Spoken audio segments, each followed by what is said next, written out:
Мадинага чыгып кетип атканда кайда тияка кетпейбиз. Биз түшкөндө Мадинадан чыгып туруп Жидадан чыгып кетебиз да. Мындайча айтканда сизди жолдо 7 саат 8 саат эспейбиз да. Нар жака бер жаккачы. Бул жакта прямойду аңызын айтпайт. Ошон үчүн биз буну тандаганыбыздын себеби Мадинага конгондо хаптардын көбү Мадинада конот. Мадинада обслуживание кичине кымбатыраак, ошон үчүн Жидда башкалар болот. Биз кичине билет кымбатыраак болсо дагы бирок ушул компанияны алганбыз да. Анан бунуку аэропортто ожиданияда болуп калса, аэропорттор кичине кененирээк да.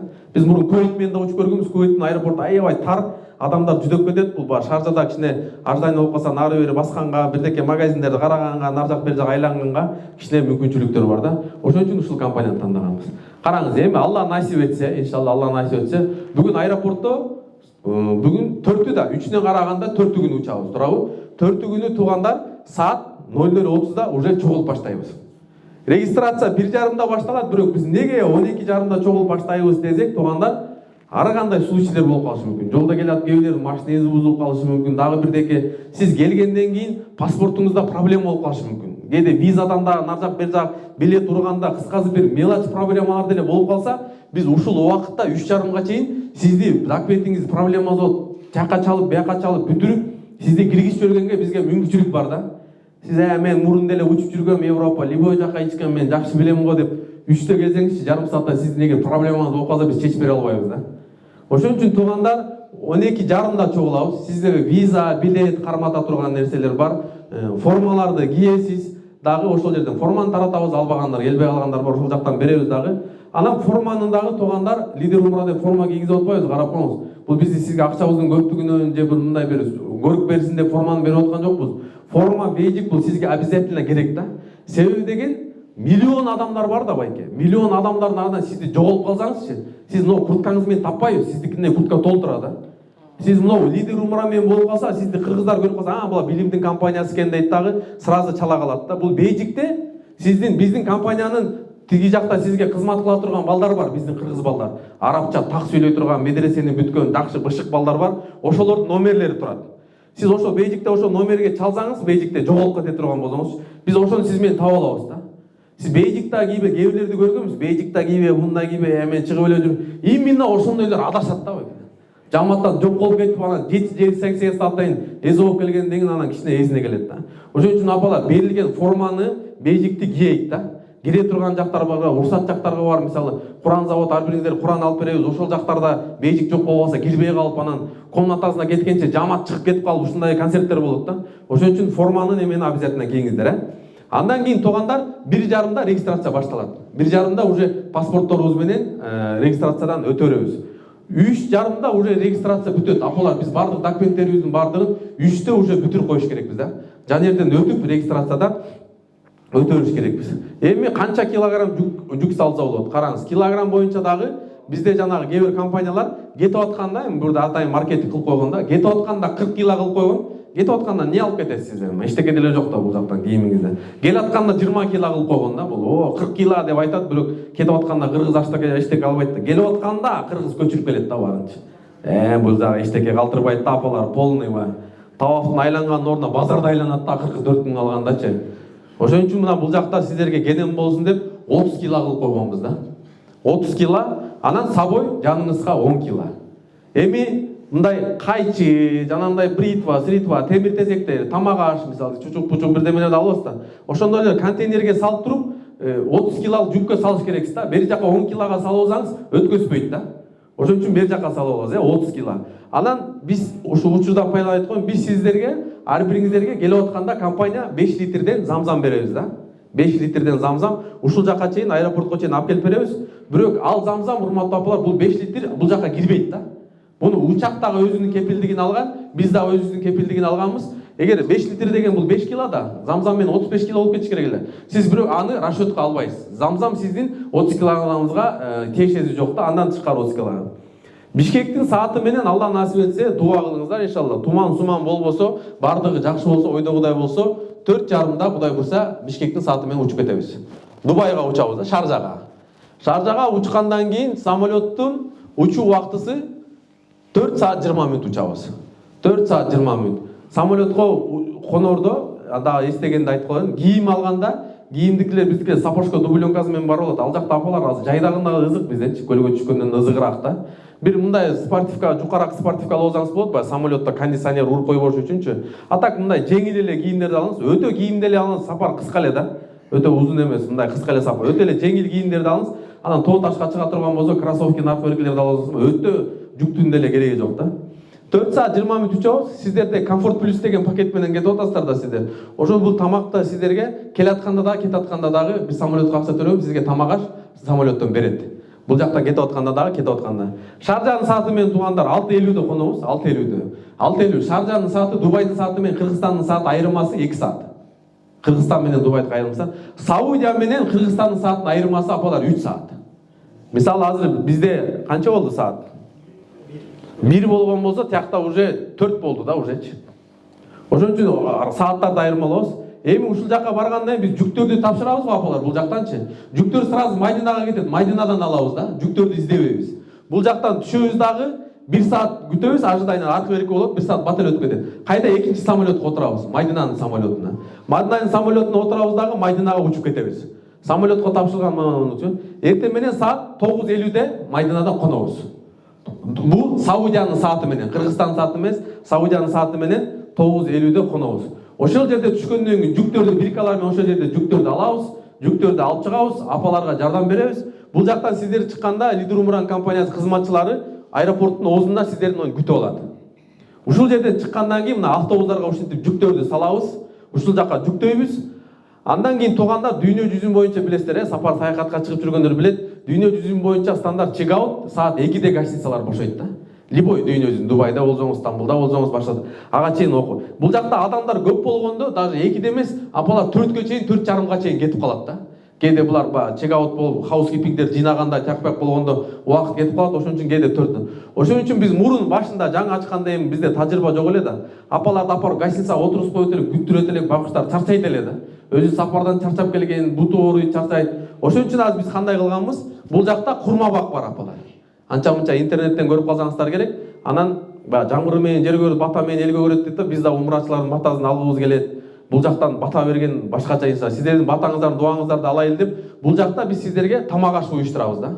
Курма бакта кенен бут жаясыз, дарат аласыз. Апалар өзүнчө отурат, мондай шорполор берилет. Себеби кыргыздын урсагын тойгузбасак намазды окубай коет, ал бардыгын жыйыштырып таштайт да.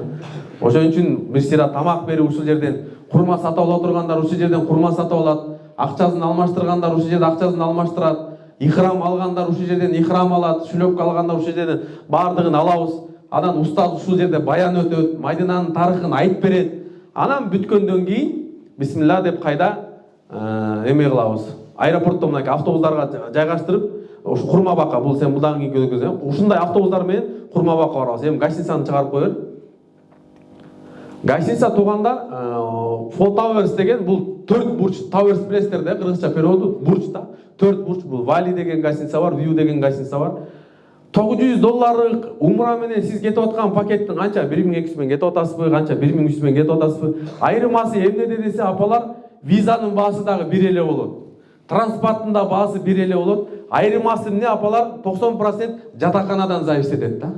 Местоположениясынан, локациясынан, мечитке жакындыгынан. Бул гостиницанын курулгандыгы апалар 2023-жылы Рамазан айында курулган да.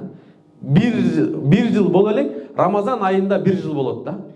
Бул звездочка кээ бирлер айтып кое берет, ошо Лидер Умра жаткан жака биз деле жаткызып кое беребиз, а мындай. Ушунун жанындагы эле гостиница бар апалар, мисалы ушунун оң жак бетинде дейлик, мисалычы. Ушундай эле гостиница, жакындыгы деле ушундай эле, бирок бул мисалы $450 болсо, күнүнө тиги $150 да.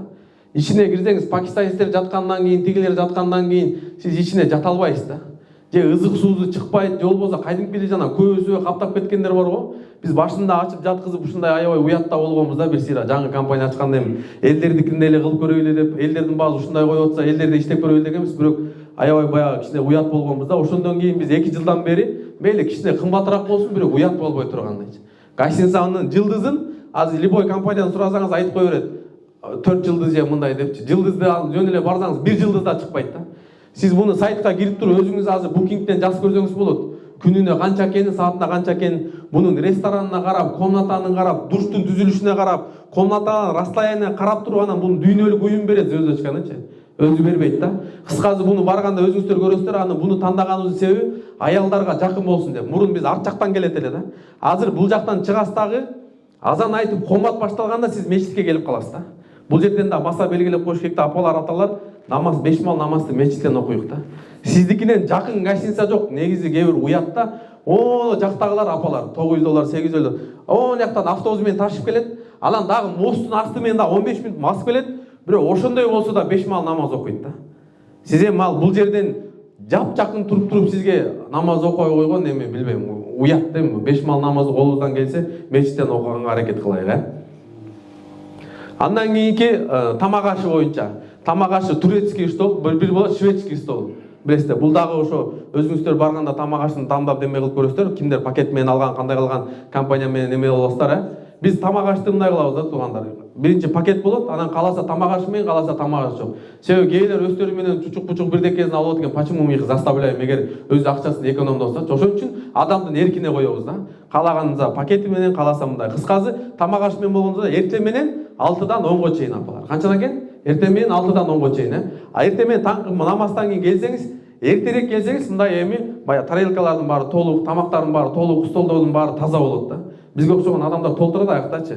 10дордо 9:30-да барсаңыз уже мындай аз калган болот да. Ошон үчүн желательно болсо мен сиздерге эме кылат элем, эртерээк барабыз. Кечинде дагы апалар 6-дан 10го чейин болот. Бунда дагы эртерээк тамакка ашка кириш керекпиз. Анан мечитке дагы эртерээк барабыз апалар. Биз намаздын убактысын группага таштайбыз. 6-да окула турган болсо 5:30-да кирип алыңыз да. Себеби болбосо дүйнөбүздүн адамдардын баары сыртта окуп каласыз да. Ичинде пайгамбарыбыздын мечитинин ичинде окуйм десеңиз, бир жарым саат 20 мүнөт постоянно эртерээк жүрүңүз да. Андан кийинкиси. Медина шаарында зыяраттар бар апалар. Медина шаарында зыяраттар. Бул жакта кийинки Ухуд тоозу деген бар, эки кыблалуу мечит бар, сахабалардын кабыры бар. Кыскасы бул жака устаз сиздерди өзү максаттанып зыяратка алып чыгып, тарыхын бардыгын айтып берет.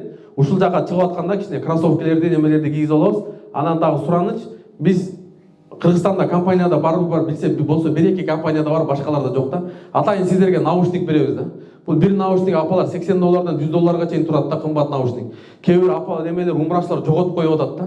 Эми Алла жолунан биргондон бу мен тиреште тура албайт экенсиң да, давай төлө тигинде мындай деп кичине дагы эми ыйык жерде тура эмес экен да. Ошон үчүн апалар сураныч, берилген аманатты жок кылбасаңыздар, бул наушниктер сиздерге ыңгайлуу болсун, максаттануулар сүйлөп атканда сизге жакшы угулсун, Кабаны айланып атканда адам көп да. Умра менен наушник менен наушникти быйыл эле алып келдик өзүчү. Адамдар айтып атат да, наушник менен устаз менен кылган совсем башкача экен таасири депчи. Устаз оно жакта кетет, сиз наушник менен айтып берет, сиз кайталап угуп кете бересиз да. Жамаат дагы бирге болот, жоголбойт. Оно жактан болсо дагы бияка кел сүйлөп коет да. Ошон үчүн зыяраттарда наушниктер берилет, ошолорду жок кылбасак туугандар, Андан кийин туугандар 3 күн Мадина шаарында болобуз. 3 күн Мадина шаарында болгондон кийин 7 күнү пешим намазга чейин эле сумкалардын бардыгын жыйыштырып коебуз апалар. Сумкалардын бардыгын жыйыштырып, эркектер ихрамдарды кие тургандар болсо ихрамдарды кийип, ресепшндин алдына түшүрүп коебуз дагы. Пешим намаздан кийин мынакей эми сиздин жашооңуздагы эң маанилүү сапар эми Меккеге сапар башталат да. Кээ бирлер бар баягы кеткенден кийинче гостиницада футболкам калып калыптыр, анан тигим калып калыптыр, бунум калып калыптыр. Бул автобуска да отурганда сураныч апалар, телефонуңуздарга, сумкаңыздарга өтө этият болуңуздар да. Паспортун жоготуп алгандарды көрүп атабыз. Желательно паспортуңуз болсо чоң сумкага салып коюңуз, аны сизде лидер убра сумка берет да. Ошока акча-пакчаңыздарды бирок автобустан автобуска которулганда шашпай, биринчи телефонуңузду карап, паспортуңузду карап, мындайларды көрүп атабыз да. Бул жерден Бишкектен отурганда автобуска, эмеге, самолетко отурганда паспорту бар, Шаржага барганда паспорту жок да. Каяктан түшүп калганын өзү да билбейт. Анан отурабыз, бул жактан чыгарбайт булардын мыйзамчы. Ошон үчүн паспортторуңуздарга, документтериңиздерге ай бир автобуска отурганда этият болуңуздар, Андан кийин автобус келет, автобуска жүктөйбүз да, Меккеге сапар алабыз. Андан дополнительный сервис, мен акчам бар, мен батыраак эле жетем, поезд менен кетем дей тургандар болсо, транспорт бул сиздин пакетиңиздин ичинде бардыгы бекер кошулган.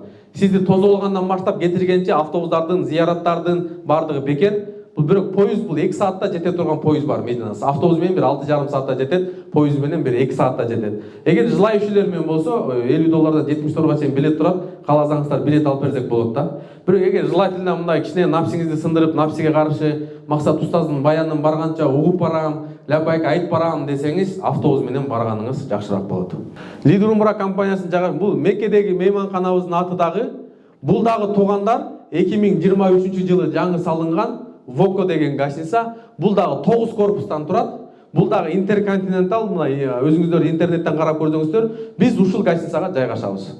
3-корпус, 4-корпус кайсы экенине жайгашабыз билебиз. Баргандан кийин ушул гостиницага жайгаштыргандан кийин сиздер бул жактагы эмелер тозуп алат. Ар бириңиздерге чип берилет. Бул мындай чересчур заманбап кылып бергенби бул гостиницаны билбейм, мындай же мына последний неме мындай. Сиздер ар бириңиздерге ключ берилет. Чип бар го, жана умный дом деген сыяктуучу. Ошол чип менен гана лифттен өзүңүздүн үйүңүзгө көтөрүлүп чыга аласыз да. Эгер чипти жоготкон болсоңуз же сизге бирөө конокко келип калган болсо, сизге көтөрүлө албайт да. Бул чип сизге берилген чип, ошону немеге базасыз, лифтке. Ошо менен көтөрүлөсүз, ошо менен түшөсүз да.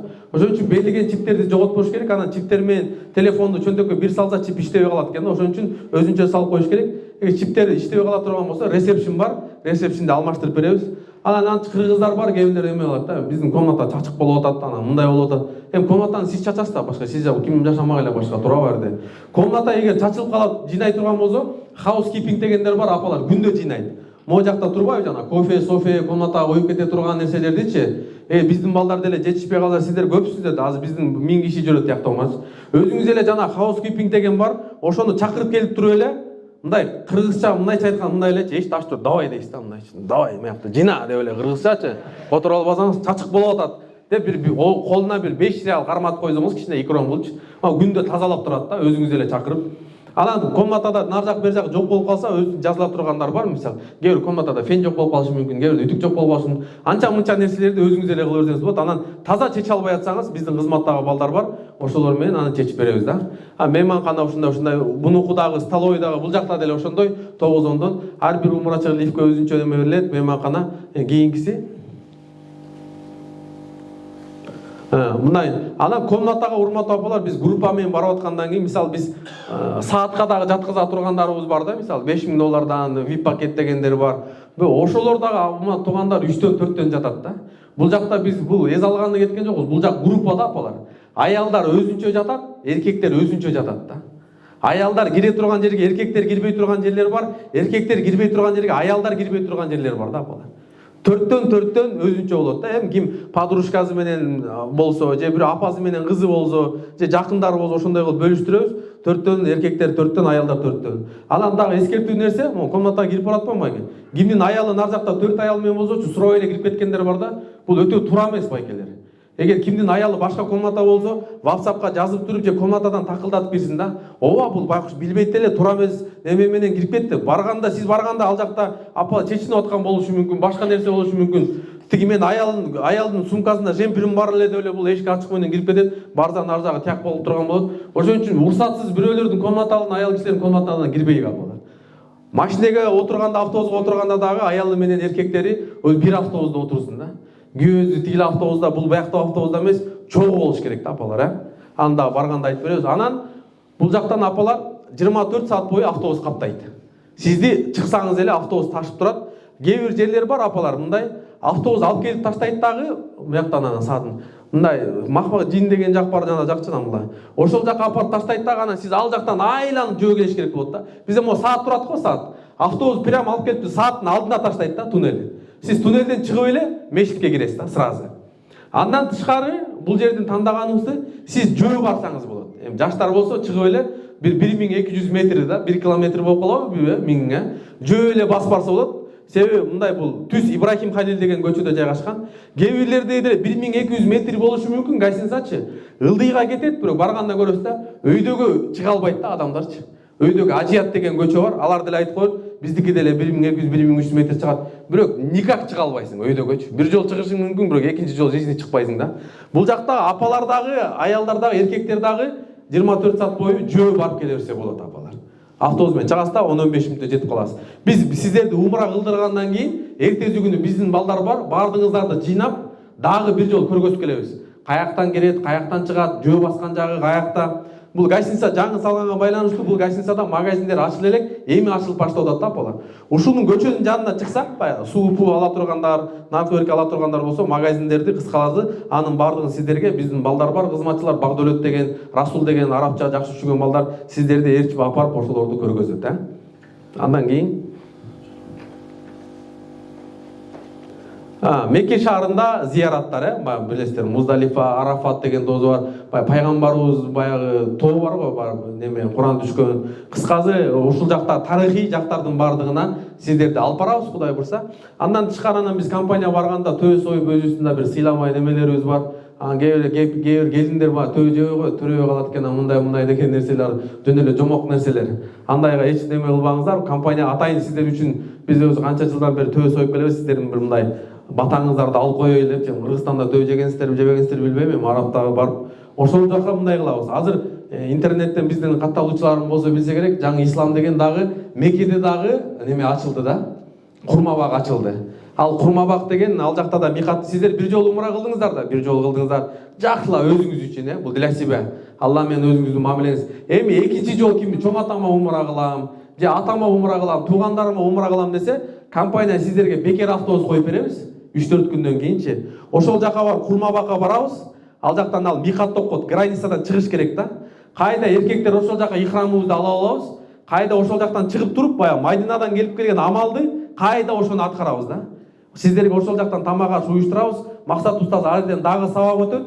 Анан экинчи жол уже чоң атаңызга кыласызбы, чоң апаңызга кыласызбы, кимге кыласыз экинчи жол. Кеткенче дагы 2 жол же 3 жол дагы биз автобус коюп беребиз, Ошого Мединада. Андан кийин Лидером Константин умранаке. Атайын автобус коюп беребиз, микатка чыгарып, ошону умра кийинкилерин өзүңүздүн немелерге умраңызды кылып беребиз, Ушу менен Мадина шаарынын тарыхы. Бул жактан биздин өзүбүздүн компанияда устаздар бар, бул жакта биздин устазыбыз Миржан устаз Алла разы болсун, Египет Аляскарды бүтүп келген. Азыр сиздерге Мединанын тарыхы менен, Меккенин тарыхы менен кайсыл жерде ибадаттар болот, кыскача ушуларды айтып беребиз. Андан кийин ошо менен аяктайбыз. Бул жакта формаларды алабыз дагы. Үйү барлар үйүнө, үйү жоктор анан аэропортко кете беребиз, Эми Мадина эң биринчи пайгамбарыбыз саллаллаху алейхи вассалам бара электен мурун бул шаар башкача ат менен аталган.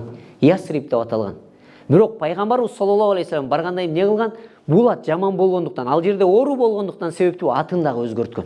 Ошон үчүн шарият айтат го, эгер адам баласына дагы жаман ат коюлуп кала турган болсо, ага зыяны тиет. Ошон үчүн атты өзгөртүш керек дейт. Эгер жаман ат болсо, бирок анткени иттин баласы деген сыяктуу аттар болгон арабтарда. Ошол себептен өзгөрткөн. А бирок биздикинде азыр Кыргызстанда ат өзгөртүш керек десе деле, бакыт, жакшы аттар турса деле өзгөртүп атат. Ал негизи туура эмес нерсе.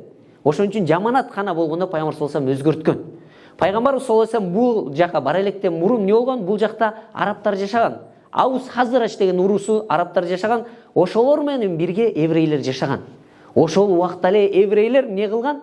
Курал жарак менен соода кылган. Мусулмандарды мындай айтканда арабтарды бири-бири менен согуштуруп турган. Бирок пайгамбарыбыз саллаллаху алейхи вассалам баргандан кийин эмне кылган? Эки урууну бириктирген. Жада калса Меккеден барган адамдарды Мадинадагы адамдар менен бир тууган кылган. Эң биринчи Алла Тааламга ишенишке буйруган, экинчи намаз окушка буйруган, үчүнчү мусулман эркектерди бир тууган кылган. Ошол себептен ал жакта тарыхта болбогон нерселер болгон Мадинада. Буга чейин дагы айтканбыз, анткени Абдурахман ибн Ауф менен Саад ибн Аби Ваккостор, мисалы үчүн Абдурахман ибн Ауф бул жакка баргандан кийин ал жактан өзү Робия деген адам менен бир тууган кылат. Ошол жерден ал адам айтат анан кийин Ансори: "Мен деген эң бай адаммын. Менин үйүм чоң, курма багым бар, менин байлыгым бар. Ошону көргүнүң. Үйүмдүн жартысын бөлүп берем, курма багымдын жартысын берем. Жада калса эки аялым бар. Көргүнүң бирөөсүнө талак берем сага жаккан, ошого үйлөнүп аласың" дейт. Бирок азыркы күндө бизге ушинтип айта турган болсо, бир миллионер келип айта турган болсо, "Үйүмдүн жартысын ал. Машинамды эки жакшы машинам турат, бирөөсүн ал" дей турган болсо, биз эч ойлонбой эмне кылмакпыз? Азыркы күндө алмакпыз. А бирок сахабалар андай кылган жок. Эмне кылды? Абдурахман ибн Ауф ал адамга айтты: "Мага базарды көргөзүп койчу" деди. Базарга барып мен соода кылам деди. Соода кылып ал тигил адамдан дагы эмне болду? Байып кетти. Ошон үчүн бул жерде Мадинага баргандан кийин сиздер ибадат менен алек болуш керексиздер. Эң негизгиси бул жактан кетип аткан максатыңыздарды унутпаңыздар. Бул жакка баргандан кийин умрага айяма маъдудат, эсептелүү гана күндөр, 14 күн. Эгер сиз соодагер болсоңуз, мисалы үчүн сооданын сезону башталды дейли, мисалы үчүн Дордойдо отурасыз, мисалы үчүн 1-сентябрь келе турган калды, 15 күн калганда сиз кандай соода кыласыз? Коңшуңуз келип, же жаныңыздагы адам келип сиз менен сүйлөшөйүн десе, сиздин астыңызда клиенттер турат, сизге акча келип атат. Сиз алар менен эч качан сүйлөшпөйсүз. Ошондой эле бул жака баргандан кийин сиз Аллах менен болгон мамилеңизди оңдоңуз. Адамдар менен болгон мамилени унутуңуз. Сөздөрдү токтотуңуз. Ал жакта убакыт эсептелүү гана күндөр. 14 күн берилет сизге. Ошол 14 күндү кандай пайдаланасыз? Аллах менен болгон соодаңызды күчөтүш керексиз ал жака. 5 мал намазды мечиттен окуш керек болосуз. Тахажутка барыңыз. Ал жакта жеңилчилик болот. Ал жака баргандан кийин Алла Таалам сизге бул дүйнөдөгү нерселерди унуттуруп коет. Мисалы үчүн акча табам, үй бүлөмдү багам деген нерсени унутасыз ал жака баргандан кийин. Сизге бардык нерсени камсыздап койгон. Ал жака баргандан кийин сиз ибадат менен гана алек болосуз. Ошон үчүн ал жака баргандан кийин эмне кылыш керек болосуздар? Ибадат менен алек болуш керек болосуздар. Экинчиси, эмне үчүн ыйык мечит деп аталып калды? Анткени биз билебиз, араб тилинде харам десе эле арам деген нерсени билебиз. Жок, андай эмес. Анткени Мекке менен Мадинаны ыйык болуп калышынын себеби, анткени Ибрахим пайгамбар Меккени эмне кылган? Ыйык кылган. Пайгамбар саллаллаху алейхи айтат, Ибрахим пайгамбар Меккени ыйык кылды дейт. Ал жерде кан төгүлүү болбойт, адам өлтүрүү болбойт, жада калса дарактарын сындырган болбойт, жада калса аң улаган болбойт дейт. Ошондой эле Мадина шаарын мен ыйык кылдым дейт. Мадина шаарында дагы эмне болбосун дейт? Адам өлтүрүлбөсүн, кан төгүлбөсүн, жаныбарларын өлтүрбөсүн, жада калса теректерин сындырбасын деген. Ошон үчүн Мадинада сиз жүргөндөн кийин, Меккеде жүргөндөн кийин адеп менен жүрүш керек болосуз.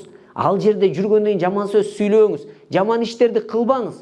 Анткени ал жерде сооп канча көп боло турган болсо, күнөө иштерге да ошончо сооп, ошончо көп күнөө аласыз. Анткени биз билебиз, Мадинага барганда сиз мечитте окусаңыз 1000 сооп аласыз. Меккеде окусаңыз 100 000 сооп аласыз. Эгер ошол Кыргызстанда окуй турган болсоңуз, үйүңүздө 5 мал намазды, сиз жок дегенде 54-55 жыл намаз окуш керек болосуз. Ошон үчүн ал жака баргандан кийин мечитке барып окуңуздар. Анткени кээ бир адамдар айтат, о, Меккеге баргандан кийин сен харамда окуй берсең, гостиницада окуй берсең, же болбосо Меккенин чегинде окуй берсең, сен 100 000 сооп алып бересиң дейт. Ооба, мүмкүн алып беришиңиз мүмкүн, эки ой бар. А бирок албай калсаңызчы, Аллахтын астына барганда Алла Таалам сураса, эй, баланчасы, сен 1000 километр учуп бардың, автобус менен бардың. Эми мечитке 1 километр калганда эмне үчүн барган жоксуң десе, эмне деп жооп беребиз Аллахтын астында. Ошон үчүн эринбеңиздер. Ал жака барганда жалкоолукту жыйыштырыңыздар. Ал жака баргандан кийин ибадат менен алек болуңуздар. Эми Меккенин тарыхына келе турган болсок, пайгамбар саллаллаху алейхи вассаламдын мечитин тарыхы. Пайгамбар саллаллаху алейхи вассалам эң биринчи Мадинага барганда эң биринчи Куба мечитин курат. Жолдо бара жатканда. Ага дагы барасыздар. Экинчи пайгамбар саллаллаху алейхи вассалам азыр турган өзүнүн мечитин курат.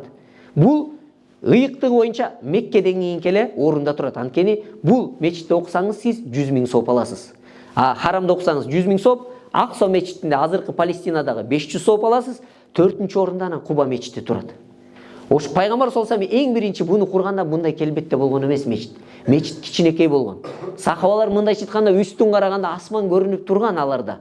Ошон үчүн сахабалардын бири айтат го, жума күнү бир адам кирип келди дейт мечитке. Жамгыр жаабаганда пайгамбар саллаллаху алейхи вассаламдан сурады дейт. Аллахтын элчиси, дуа кылыңызчы, жамгыр жаадырсын дегенде биз асманды карадык эле дейт. Не дейт? Асманда булут, жада калса кичинекей булут жок болчу дейт. Пайгамбар саллаллаху алейхи вассалам эки колун көтөрүп дуа кылды дейт. Аллахым, жамгыр жаадыр. Бизге ушундай мал мүлк өлүп атат, немелерибиз куруп атат, эгиндерибиз куруп атат. Дуа кыл дегенде дуа кыл. Түшкөндө дейт пайгамбар саллаллаху алейхи вассалам минбардан түшкөнчө дейт, не кыл дейт, сакалынан суу агып калды дейт.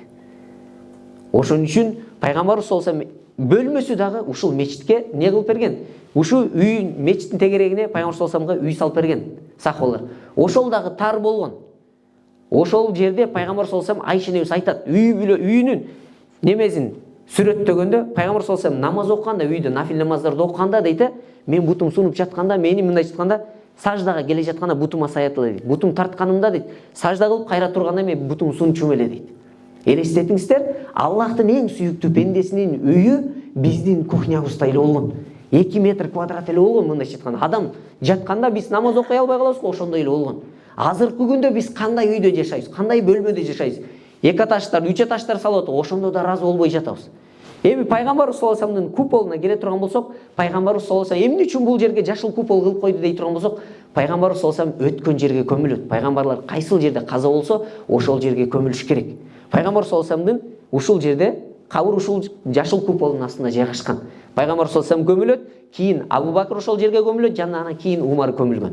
Бирок бул Айша энебиздин бөлмөсү болгон. Бул эң биринчи турганда эле эшикке бул жерге кетип бара жатканда биз мечиттен чыгып бара жатканда роудого киребиз. Чыгып бара жатканда пайгамбар саллаллаху алейхи вассаламга салам айтабыз. Ошондо көпчүлүк адамдар эң биринчисине эле келип салам айтып беребиз. Эшиктерди жакшылап карап алыңыздар. Бул жерде эң биринчи эшик эч нерсе деле эмес бул жерде. Бул жерде пайгамбар саллаллаху алейхи вассаламдыкы мына биринчи деп турган нерсе пайгамбарыбыз саллаллаху алейхи вассалам ошол жерге келип салам айтабыз. Ассаламу алейкум я Расулуллах, ассаламу алейкум я Хабибуллах деген сыяктуу пайгамбар саллаллаху алейхи вассалам аттарын атайбыз бул жерден. Экинчи Абу Бакырдын немеси жаткан жери, үчүнчү Умар радиаллаху анхунуку. Аларга дагы салам айтып өтөбүз. Бул жерден. Бул деген роудо. Анткени роудо эмне дей турган болсок, роудо деген бакча деген араб тилинен которгондо. Бейиштин бакчаларынын бир бакчасы. Анткени пайгамбар саллаллаху алейхи вассалам айтат, кимде ким дейт. Минбар. Бул жума күнү хутба кыла турган минбар, чыгып имам сүйлөй турган жер, анан тиги наркы жакта турган пайгамбар саллаллаху алейхи вассаламдын бөлмөсү. Ушул эки жердин ортосу бейиштин бакчаларынын бир бакчасы деген. Эгер ким намаз окуй турган болсо дейт, ошол жерде бейиште намаз окугандай болот дейт. Алымдар түшүндүргөндө айтат. Эмне үчүн бейиштин бакчасы болот дегенде, бул жерде жүрөктөр тынчыйт дейт, бейишке киргендей дейт. Экинчилер айтат, жок дейт. Кыямат күнү ушул жер асманга көтөрүлөт дейт. Бейишке көтөрүлөт дейт. Ошон үчүн эки ушундай ойлор бар. Бирок биз билебиз, пайгамбар саллаллаху алейхи вассалам бейиштин бакчасы дедикпи, биз ыйман келтиребиз, ишенебиз. Анан кийин Жаннатул Бакия деген бул жерде пайгамбар саллаллаху алейхи вассаламдын сахабалары көмүлгөн жер.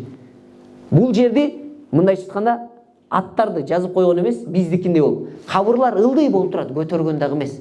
Анткени эмнеге дегенде аттарды жазып кое турган болсок, адамдарда ширк деп коет, мисалы үчүн ар кандай ыйыктап жиберебиз.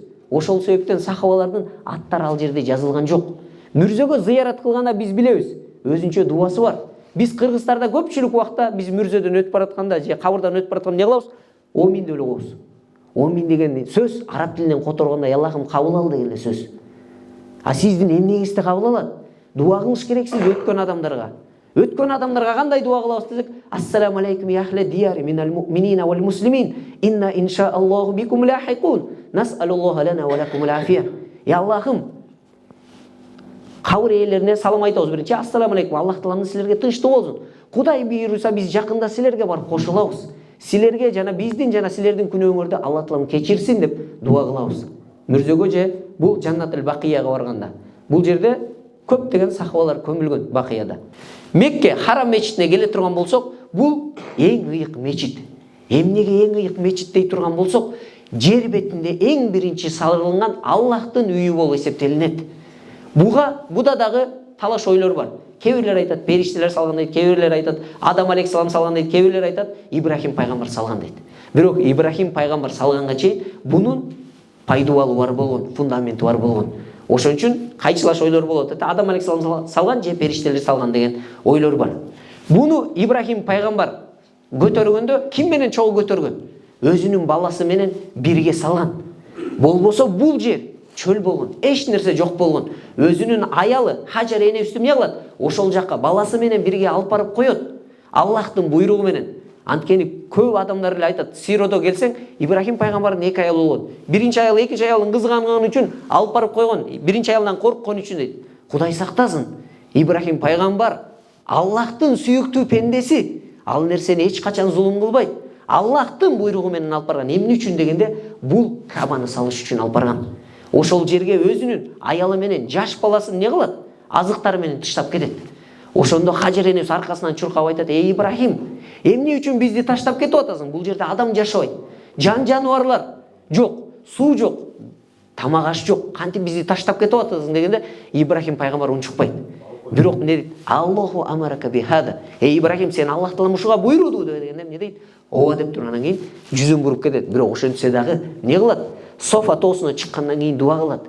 "Я Аллахым, тахви афидатан минан наси илейхим" дейт. "Я Аллахым, бул Кабага" дейт, адамдардын жүрөгүн буруп кой деген. Эми элестетиңиздер, Кабага мисалы үчүн эч нерсе жок, чөл. Турист кылып катары бара турган адамдар жок. А бирок адамдардын баары агылып барып атат го бул жака.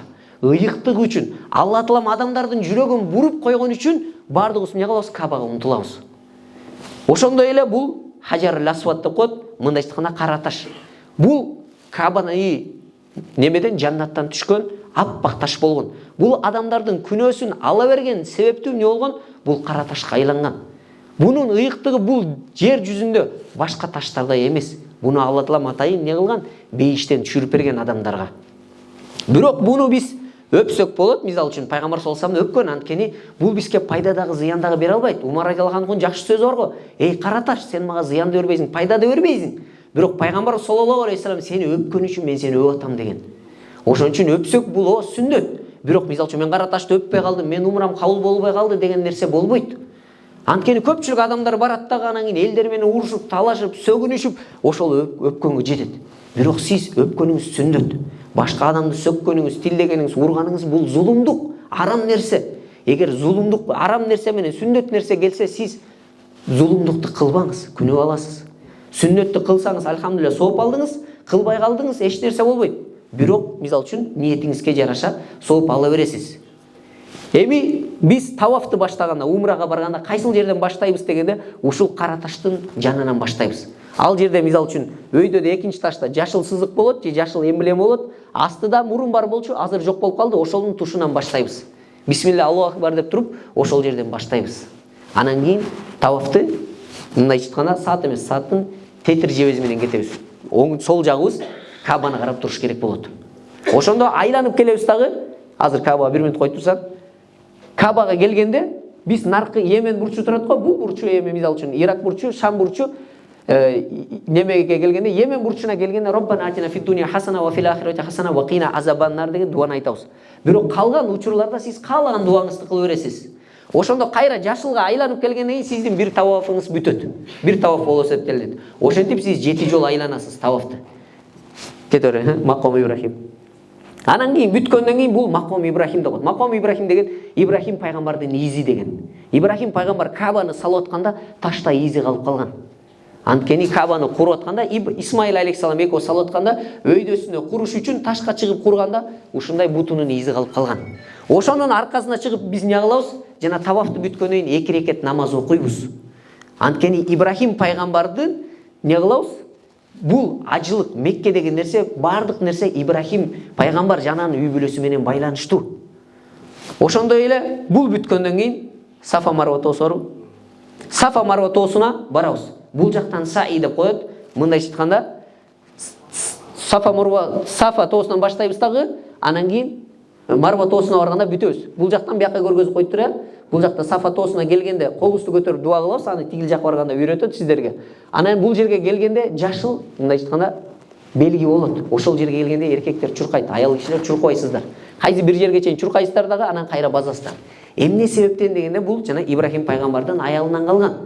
Сүннөт болуп эсептелет бизге дагы. Неге дегенде жана Исмаил пайгамбар баласы ачка болуп калганда суу издеп Хажар энебиз эмне кылган? Сафа тоосунан Марва тоосуна чыгып келип издейт. Суу көрүнөбү, кайра адамдар көрүнөбү деп ушинтип 7 жолу чуркагандыктан бизге бул сүннөт болуп калып калган. Ажылыкка барабызбы, умрага барабызбы, 7 жолу эмне кылабыз? Саи кылабыз. Саиде бирок жана тавафтагыдай эмес. Бул жакка келдиңиз, бирөө болот. Кайра бардыңыз, 2, 3, 4, 5, 6 деп туруп анан кийин Марва тоосунан бүтүрөсүз. Ошол жактан чыгасыз дагы, анан кийин эркектер чачын кырдырат же кыскартат, аял кишилер эмне кылат? Бир муунчалык гана чачын бардыгын жийип туруп кыскартып коет аял кишилер. Эркектер бирок кырдырганыңыздар жакшы. Анткени көпчүлүк ошончо баргандан кийин сиздин чачыңыз өзүп калат, кырдырып коюңуз, кыскартып коет. Эмнеге дегенде пайгамбар саллаллаху алейхи вассалам айтат кырдыргандарга: "Ярхамуллахул мухалликин" дейт. Аллах таалам ырайым кылсын, бейишке киргизсин дейт кырдыргандарга. Анан бир адам сурайт: "Аллахтын элчиси, кыскарткандарчы?" дегенде: "Аллах таалам ырайым кылсын, чачын кырдыргандарга" дейт. Аллахтын элчиси, чачын кыскарткандарчы десе, ырайым кылсын, чачын кырдыргандарга дейт дагы. Анан пайгамбар саллаллаху алейхи вассалам 4-үнсүндө гана ырайым кылсын, чачын кыскарткандарга дейт. Ошон үчүн мындай айтканда өсүп кала турган чачыңыздарды аябай эле коюңуздар. Сиз сүннөттү аткарайын деп бара жаткандан кийин пайгамбарыбыз саллаллаху алейхи вассалам бизге кантип көргөзүп берген, кантип үйрөткөн, ошондой кылганга аракет кылыңыздар. Жада калса пайгамбар саллаллаху алейхи вассалам ажылыкты көргөзүп берет, умраны көргөзүп берет, намазды көргөзүп берет дагы, анан миндет. Соллу кама раайтумуни усолли дейт. Мени көргөндөй намаз окугула деген. Мени көргөндөй ажылык кылгыла деген. Ошон үчүн пайгамбарыбыз саллаллаху алейхи вассалам эгер биз чын дилден сүйө турган болсок, чачыңыздарды аябай эле коюңуздар, эркектер кырдырып коюңуздар, эч нерсе болбойт. Бир гана эми чачыңызды кырдырганда зыян боло турган болсо, ошондо гана шарият уруксат берет, кыскартып койгонго. Эми